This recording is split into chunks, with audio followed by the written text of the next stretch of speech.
কোনো রকম তেল এবং মশলা ছাড়া কিভাবে বানালাম চিকেনের এই দুর্দান্ত রেসিপি, যার ফলে সবাই আঙুল চাটতে বাধ্য হলো, তার সবই শেয়ার করবো এই ভিডিওর মধ্যে। খুব অল্প সময়ের মধ্যেও কিন্তু হয়েছে এটা। তো চলো, প্রথমে একটা কিন্তু কড়াই নিয়ে নিয়েছি, তার মধ্যে 500 গ্রাম আমি চিকেন নিয়েছি, তারপর দুটো পেঁয়াজ নিয়েছি 4টি ভাগ করে কেটে, এবং দুটো টমেটো সেম 4টি ভাগ করে কেটে নিয়েছি, তারপর 3টে কাঁচা লঙ্কা নিয়েছি মাঝখান থেকে একটু চিড়ে, তারপর কয়েক কোয়া দিয়ে দিয়েছি রসুন এবং একটুখানি আদা গ্রেট করে। তেল না দিলেই নয়, সেই হিসেবে 2 চা চামচের মতো আমি এখানে দিয়েছি রিফাইন্ড অয়েল, স্বাদ অনুসারে লবণ, এবং ওপর থেকে ছড়িয়ে দিয়েছি 1 চামচের মতো সুগার। তো মোটামুটি সমস্ত ইনগ্রিডিয়েন্টস কিন্তু এখানে আমার দেওয়া হয়ে গিয়েছে। তারপর এই সমস্ত কিছুকে কিন্তু খুব সুন্দরভাবে আমি মিশিয়ে নিচ্ছি। দেখো, আমি কিন্তু এখানে গ্যাসটা না জ্বালিয়ে খুব ভালো করে মিশিয়ে নিলাম।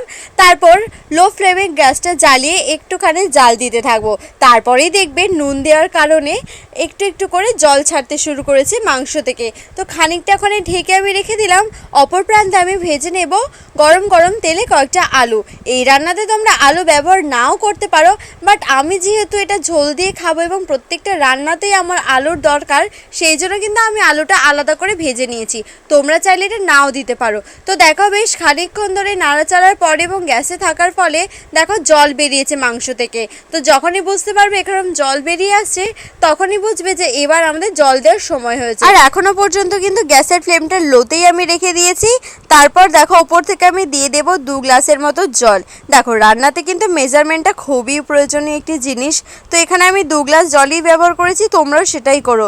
তো এবার আস্তে আস্তে আমি কিন্তু গ্যাসের ফ্লেমটা হাই রেখে তার মধ্যে দিয়ে দিলাম ভেজে রাখা আলু, এবং বেশ খানিকক্ষণ ঢাকা বন্ধ করে রেখে দিলাম। যখন দেখলাম আলুগুলোকে ভেঙে সেদ্ধ হয়ে এসছে এবং ঝোলটাও বেশ ফুটে এসছে, তখনই বুঝবো রান্না আমাদের পুরো কমপ্লিট। তো তারপরেই গরম গরম ভাতের সাথে সার্ভ করে নাও, বা পাউরুটির সাথেও খেতে পারো। এই রান্না কিন্তু পেশেন্টদের জন্যই তৈরি, যেমন আমাদের মহানায়ক অসুস্থ হওয়ার সময় সুপ্রিয়া দেবী এই রান্নাই খাওয়াতে। তোমরাও একবার ট্রাই করো মহানায়কের এই প্রিয় খাবার। গরম গরম ভাতে জাস্ট ওয়াও।